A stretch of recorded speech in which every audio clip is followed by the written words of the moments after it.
All right, so we're just going to jump right into the Q&A. Troy, are you ready? Sounds good. All right. So the first question I'm going to ask, and that is on the engine, is there any lifespan reduction on engines that use gasification over regular standard gasoline? No, in fact, it's the contrary. It's such a pure gas with carbon monoxide and hydrogen. You don't get a lot of the additives that the big oil companies put in gasoline. I don't know if you're aware of it, but gasoline has over 400 additives. They add that for life extension and also to prevent you from running fumes. You've heard of the Pope carburetor.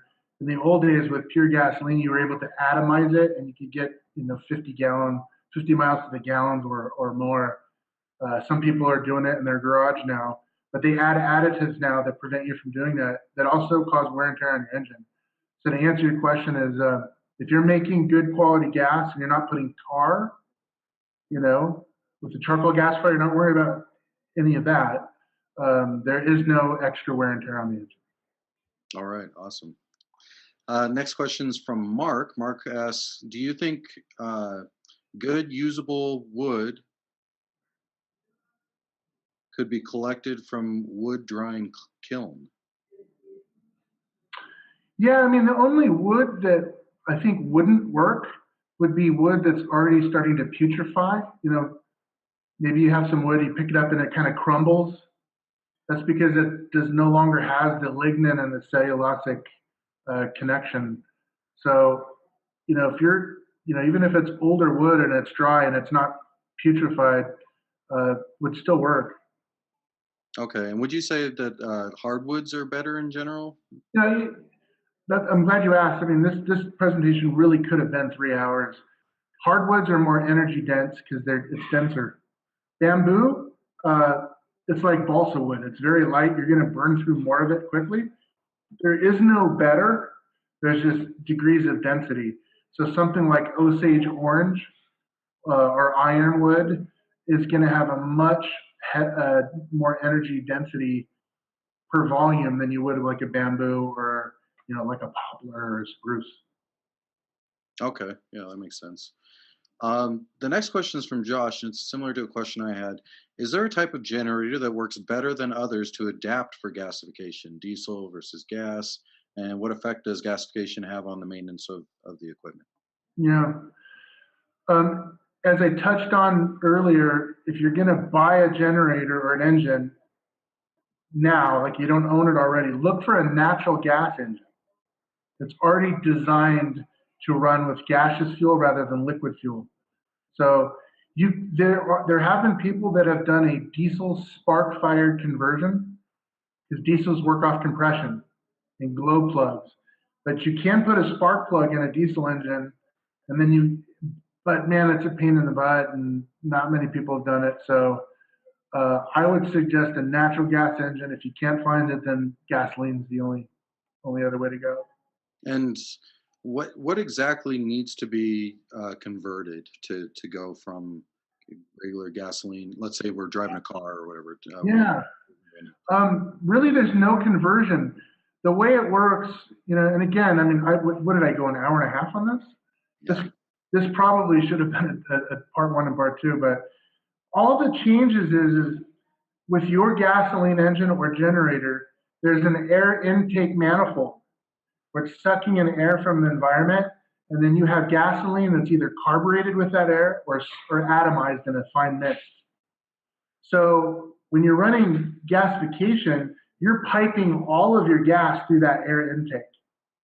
So you're literally taking off the air intake manifold and you're welding on a pipe, and and you can switch. You can go back to gasoline when you want to run gasoline. If you want to run wood gas, the fuel pump just doesn't have an effect because all your explosive fuel is coming straight from the gasifier. There's a carb that's like a wood gas air carb right before it goes into your engine that has a ball valve, and you want to find the sweet spot. So some of the more expensive gasifiers they're using like a Arduino and a little servo motor to automatically find the perfect stoichiometric mix. But for us cheap guys, you just do it by ear. You find this sweet spot and you leave the ball valve there, and it's sucking in air and gas, and it's already mixed, and it goes right into the engine. So that's how it works. Is it goes in through where the air already comes into your engine to mix with the gasoline. Okay, so if I wanted to run, we'll say a vehicle or a generator off of gasification and gas, it's as simple as a manual. I could put in a manual switch to decide which fuel to run off of. Absolutely. And most guys that are driving on wood or have the fancier electrical setups are already doing that. Okay, makes sense. Let's see. Brian asks, he's wondering about the engines used for gasification. Are there versions that use water injection to play a role for increased efficiency? And you kind of touched on this during the presentation. Yeah, I'm not sure exactly what he means, like in the engine or further back in the process when you're making the gas. And if it's further back in the process, yeah, if you're turning it to steam and you're, with the right temperatures, you're getting hydrogen from water that's going with your carbon monoxide into the engine. So you get, more energy, and it costs you less than chopping up more trees. 30% of my energy came from water. If he's talking about water injection in the engine, then I'm not sure I understand the question. Okay. Next question's from Josh. Josh says, I'm confused as to exactly what you're using for your charcoal chunks. Can you get into that? It's right now, Yeah. like how you make them? Mm-hmm. I prefer to either with a wood chipper, just a Home Depot wood chipper, and you get kind of a mix. They're more flakes than chunks, and they can be like an inch down to like a 16th of an inch, and then I will make my charcoal from that. I won't make charcoal from branches and then cut it up. I prefer to already have it chopped up and put it in something with high surface area. And my favorite to run is wood pellets that have been carbonized, pyrolyzed, because they're uniform in size and they're little cylinders that it just flows nicely, and they're super energy dense. If I was to make my own pellets, like if I had a ranch and was building my setup, I'd probably build it so that it made pellets, and then I had a standard fuel size, a predictable flow rate, and super high energy density, where I could use wood and dried leaves and a mix of biomass to make it. Yes, it costs energy to run a hammer mill. Yes, it takes energy to run a pelletizer, but we've done the calculations, only about 12% that you're giving up. So I'm trading 12% of my total energy to get that uniform dense fuel. To me, it makes more sense than running wood chips that sometimes that are harder to flow, and you get different performances out of. There's like wood bridging and stuff that happens. But yeah, for me, if I'm running carbon, if you're running a biomass gasifier, you have to go bigger. You have to go like 1 by 1 inch chunks all the way up to 2 by 2 inch chunks. And that's just the nature of the beast. And you can't run pellets on a biomass gasifier unless it's been designed to run pellets. Oh, okay. Yeah. So the GEC, the All Power Labs unit, even the what's his name, Matt Ryder's unit for Vulcan, none of those will run pellets. You have to put in like a different plate and a different ash crate that's sort of designed for pellets. They all work on big wood chunks though. And this goes into the next question, which was from Bruno, and he wants to know if it works in the reverse. So can you make a biomass gasifier like the GEC work on charcoal? Yes. In fact, remember, all gasifiers are charcoal gasifiers. So with the GEC, for instance, or any invert style gasifier, you can run wood. But when you first start up a biomass gasifier, you don't just throw wood in there. You fill it up halfway with charcoal first, and then the rest is wood, and that's how you start it. And then as it works its way down, it'll turn into charcoal, and then you'll already have your charcoal. So the first time you buy your unit or build it, you seed the system by starting with charcoal. Otherwise, you have a smoky, tarry mess because you have wood that's already down in the reduction zone, and it should be charcoal at that point. So yes, a biomass gasifier will work with wood chunks, and it can also work with pure carbon. But the reverse is not true. You can't take my charcoal gasifier and it won't work with wood. It just won't. So in that respect, the biomass gasifier is more versatile. When you're making your charcoal, what have you found to be the cheapest, easiest, quickest way to produce charcoal? Well, if what I'll probably end up doing is twofold. I'll probably end up building a concrete or a brick lined trough that's in the ground. So just think of like a V shape, maybe an upside down trapezoid, flat bottoms, tilted sides. Maybe it'll be 18 inches, 24 inches deep. And I can do a pit burn. So maybe this thing is 8 to 10 feet long, and I can put branches in there and I do a pit burn. If you guys want to learn about pit burns or cone kilns, go just YouTube it.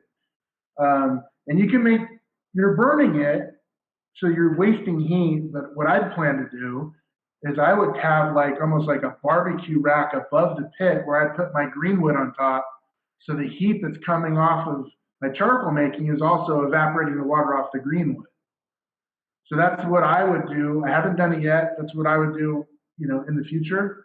The other method I would do is I would get a T-Lud and I would just train myself to use it for cooking. And you get small batches of charcoal. You don't get the big batches, but you're making it more often. And then you just, you have to leave it in a sealed metal can for a day because it'll smolder. You want to kill the oxygen. And 24 hours later, you can pop the top and it's not even hot anymore. And then you can store it for, it'll store it for thousands of years without breaking down. And is this getting charcoal? Would it be possible to get it from, let's say, neighbors like that have wood stoves? Could you go around collecting charcoals from wood stoves? Yeah, you don't want to use like commercial charcoal like Kingsford because that's not real charcoal. It's like chemical blobs. But yeah, campfires. Campfire. Everyone's dug through the ashes of campfire and found black. That's carbon. Just make sure it's not brown on the middle or on the outside because it's not fully carbonized. But yeah, if I had neighbors that needed a lot of tree or low value forest new growth cleared, I would look at being the guy that gets all the wood or gets charcoal from tell them to cook on wood and you'll take the charcoal or pay for it. There's all kinds of ways you can. See, this is the hard part of charcoal, right? Because you'd have to like retrain your habits. So if you see the value in gasification and you're already kind of in the sustainable lifestyle, you're already kind of doing things different, it's easier to plug it in than say someone that lives in suburbia that'd be like, what? I'm gonna make charcoal? I don't want to get dirty. It's not as pretty and neat as solar PV panels. Okay. All right, next question's from Josh. Josh says, if the systems run at 60% efficiency of what they are rated by use with fossil fuel, are the pre-made systems rated with that in mind? For example, if I bought a 10 kilowatt system, can I actually get 10 kilowatts or will I get 6 kilowatts? No. There's nothing you can do to improve the density of syngas, which is synthetic gas, or wood gas, you have to literally somehow take the nitrogen out of the gas flow. It's very expensive. It's 100,000 and up type technology. Just doesn't make sense for us DIY guys. So even if you bought a natural gas engine, just because it'll perform better with natural gas doesn't mean you're going to get more rated power. It's always going to be. Remember, guys, gasoline is very energy dense. Only diesel is more energy dense than gasoline. So there's, it's hard to compete. Gasification does pretty well when you put it head to head with biogas and biomethane and ethanol. It's still a little weaker, but it's more head to head with those guys. It's hard to compete against gasoline. I think what he's saying is that if he goes out to a wood gasification guy like you and wants to buy a pre-built system, is your system rated at like a regular system would be rated with that 60% efficiency not in mind? Or yeah, the question really should be stated like, if you need 10 kilowatts, you better buy a 20 kilowatt generator. Even if it's from you. Even if it's from me. And in my case, we're just selling you the gasifier. You know, at least in my old company where we're selling the generator too, it was a 7.5 kilowatt Honda that could never do more than 4 kilowatts of usable energy because it's wood gas. But my same gasifier could run a 20 kilowatt generator and get 11 or 12 kilowatts because it was flexible enough in the gas flow to get, to go up to that. So to answer your question is, if you're not buying the generator or the engine with the gasifier, just know that whatever you have you're going to get about half the usable power, a little more than half. And if you're buying from someone like All Power Labs, their marketing is already, so they're saying when they're selling you a 30 kilowatt system, they have an engine that's much more powerful. They're already considering the derating in their sales package. Whereas, so does that make sense? Yep, absolutely. That makes sense. That answers the question. Next question is from Jake. Hello, Jake. Boy, I expected a lot more questions from Jake. He's usually on here asking us a bunch of questions. He says, me and a friend mess around with a way to make sawdust straight to biochar. Any ideas about the feasibility of this? Yeah. Well, without getting into a biochar type of answer here, is you can take sawdust and make biochar out of it, no problem. It's about surface area and heat. So if you're making charcoal out of sawdust, or even something from a hammer mill that's more powdery in nature, I would have it in a spinning metal drum over an open flame. So all sides of the biomass is getting sort of roasted like coffee beans, but on a smaller level. Not only that, but Kuan Van Lukken, my friend in Thailand, he will make charcoal pellets from charcoal dust. So with a 1% binder, he has a machine that'll make charcoal pellets from dust. I think it's easier to make the wood pellets and then pyrolyze the wood pellets to end up with. But so you can actually start from charcoal dust and make pellets. And to answer Jake's question is of course you can make biochar from sawdust. You just it's done a little bit differently. You want to have all sides of the surface area of the material touching something very hot.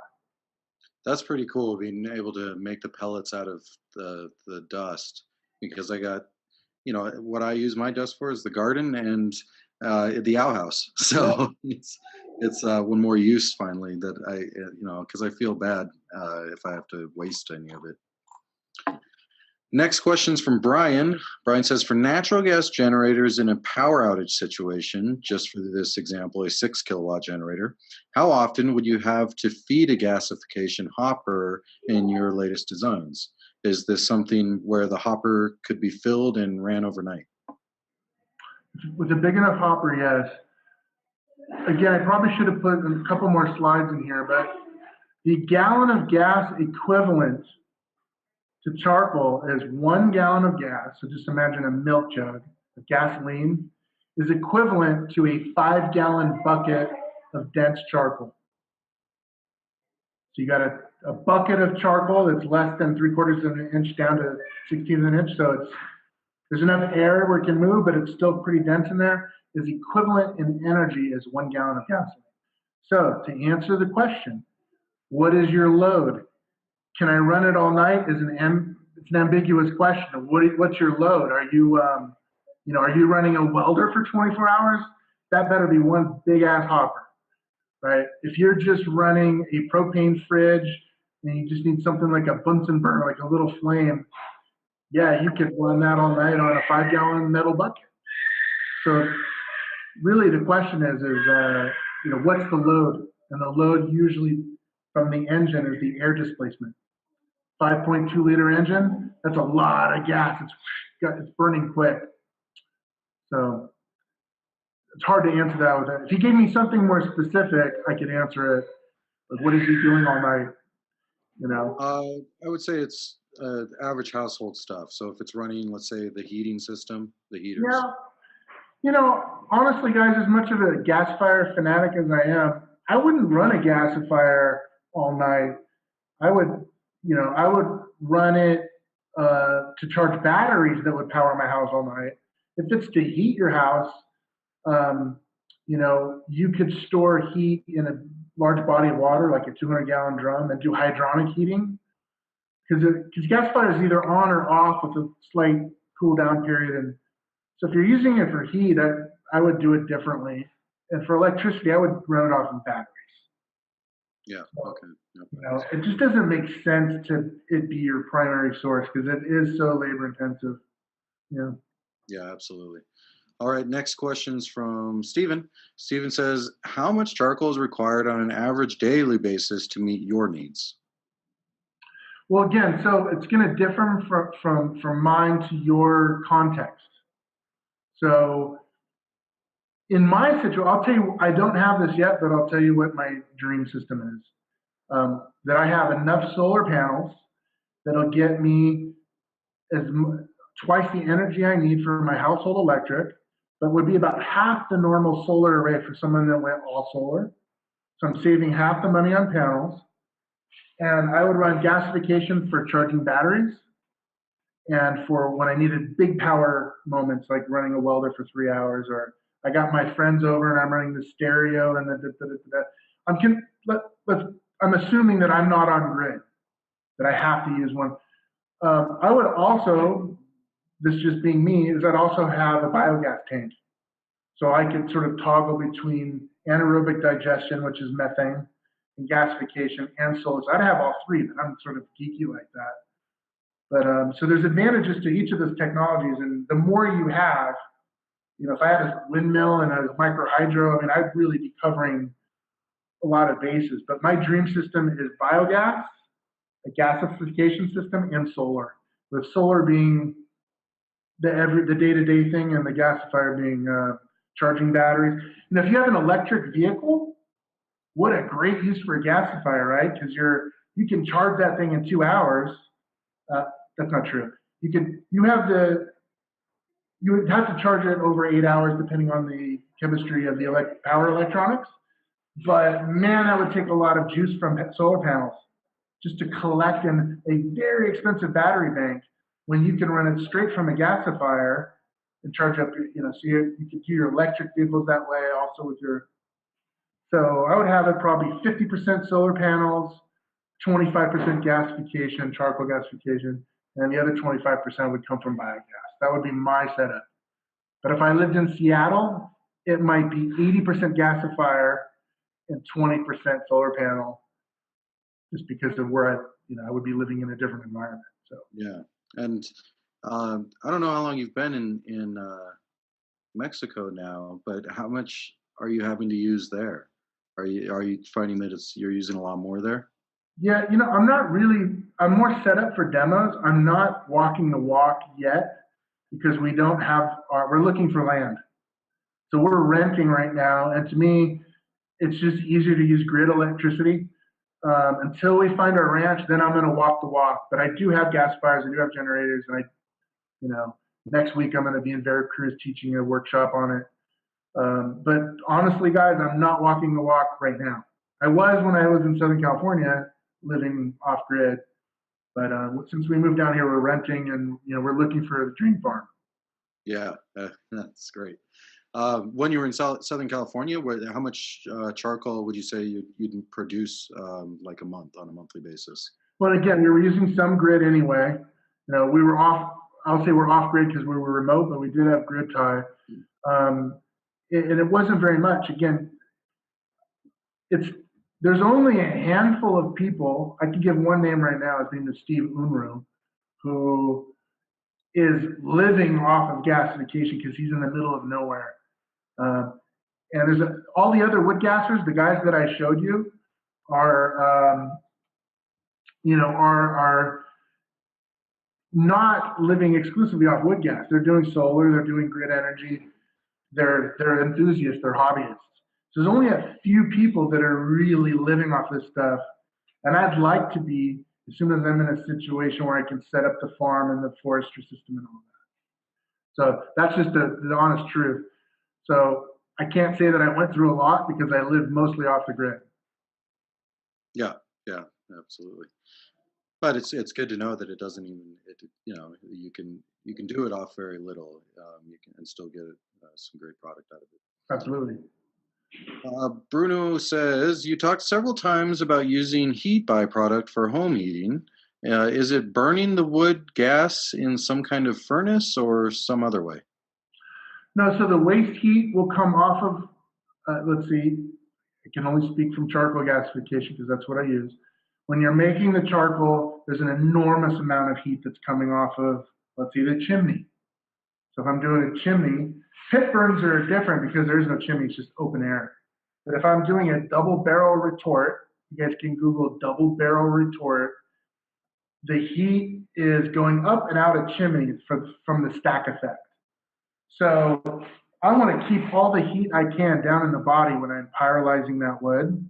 But as it hits the chimney, that's heat that I can use now. So what I would do is I'd run one of those stainless steel threaded coils through there, and I would do a heat exchanger. You could do it with water, you could do it with oil. Air is not that great because air is an insulator. But I would literally rob the chimney of all its heat, and I would do hydronic heating. So, but I would use it with oil. So I'd have like a thermal oil in there, which is meant to be hot. And I would rob all the heat off the chimney through some kind of spiral coil, like a copper coil kind of situation. It's not going to be perfect because the heat's still going to escape unless you build an elaborate heat exchanger. And then I would, with a pump, like hydraulic pump, I would pump that oil into the old hydronic radiators that you see from the 50s. Those big, and the fan would be blowing the heat off into my space, cooling the oil. The oil would come back, gather heat, and it would just do the circuit. The other thing you can do is your exhaust pipe on your generator, runs at 750 degrees. You can extend that exhaust pipe. Let's say you have a greenhouse, right? I would run that exhaust pipe through like 3-inch piping all the way through the greenhouse and then go up and out on the backside. And all that heat's now hitting your greenhouse rather than just coming out your tailpipe. I'm not saying that byproducts would go into the greenhouse. I'm saying the pipe would. You could do that with your house. You could put, like a rocket mass heater. You could run it through a mass like water or cement, and it'll take the heat energy off of it. But most people it's just a lot of work to plan that. So even the guys that do this aren't really caring too much that all this heat's escaping. But if you want to capture all that energy, then you might want to consider that into your builds. Yeah, I'm glad you brought that up because that's the possibilities I would think, especially with like an aquaponics greenhouse system, what you could do would be pretty incredible. So what are some ideas you would have for aquaponics? I live in the tropics, so I won't need to heat my water. But if you're in Connecticut, if you're running tilapia and you're in the eastern United States, you're going to have to heat your tanks. Even in San Diego, you're going to have to heat your tanks sometimes. So first of all, I wouldn't be running tilapia. I'd be running a more cold hardy fish. But even then, if you want a lot of production, you're going to heat your tanks. So aquaponics is great because water is a thermal mass. I'm going to be building a walk-in commercial dehydrator for my beef jerky business in Mexico. So I'm going to have like 3-foot by 3-foot stainless trays. It's going to look like a big walk-in closet. And I'm going to be running a T-lud stove, capturing the heat off of the chimney. And so it's going to be a pipe within a pipe within a pipe, if that makes sense.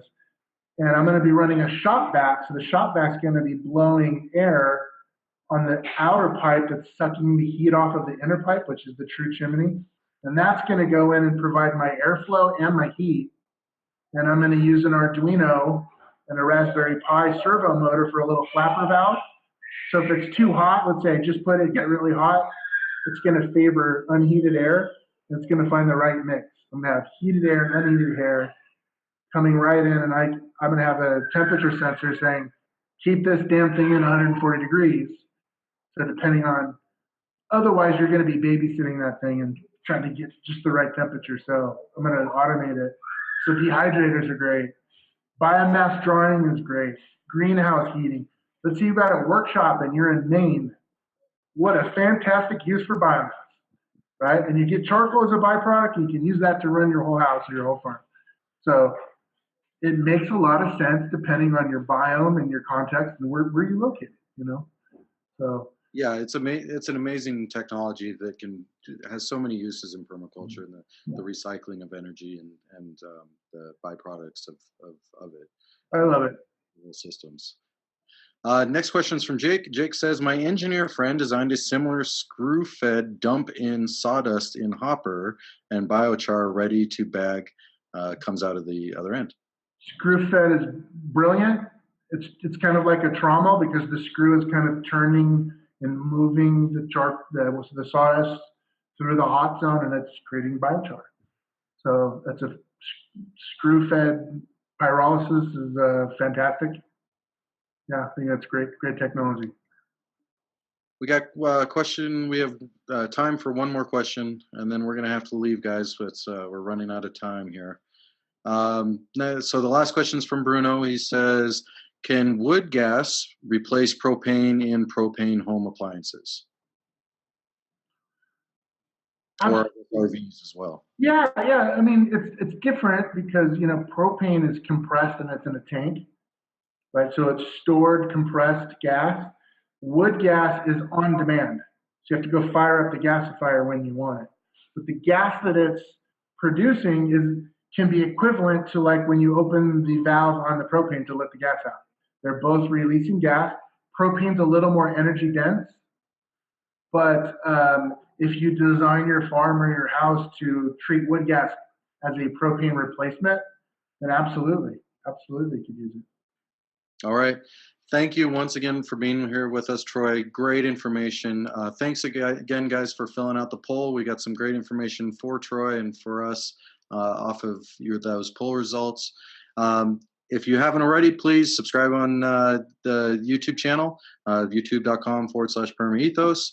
You will be able to find the question and answer session from this presentation and all of our presentations on tv.permaethos.com, or you can search Vimeo for PETV presentations.